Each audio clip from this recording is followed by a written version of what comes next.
Hello guys, welcome back for another video. So it's reset my car. Today I'm going to show you how you can reset the tire pressure indicator of an Audi Q2.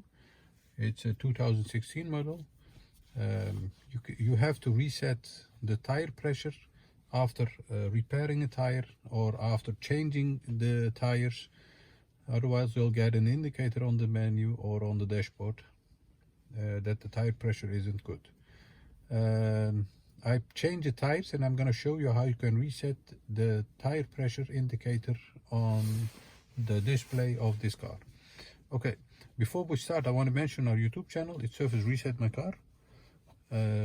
Subscribe to our channel to give us support. Give us a thumbs up if you like our videos. We have more than 150 different cars videos on how to reset different menus of the cars.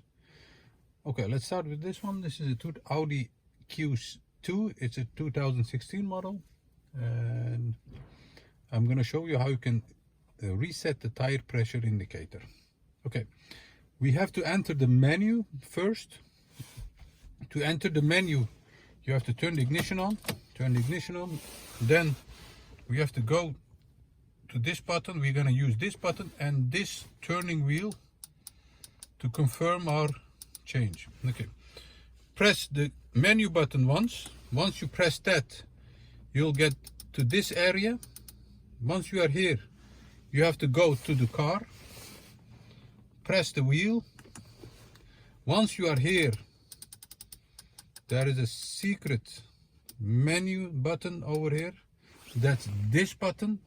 To activate this button, you have to press this button next to the wheel. Press it once. Once you press it, this menu appears. Then you have to use the wheel by turning to the right to the surface and checks area. Once you're here, press the wheel, and then you have different surface indicators. And where we are interested is the tire pressure loss indicator. Press the wheel again, press it again, and another press by yes store now. Once you did that, the new tire pressure indicator has been activated, and the indicator on the menu must disappear. That was it for today. I hope you enjoyed it. Did you enjoy it? Subscribe to our channel. Give us a thumbs up if you like our videos, and I hope to see you next time with another video. Bye bye.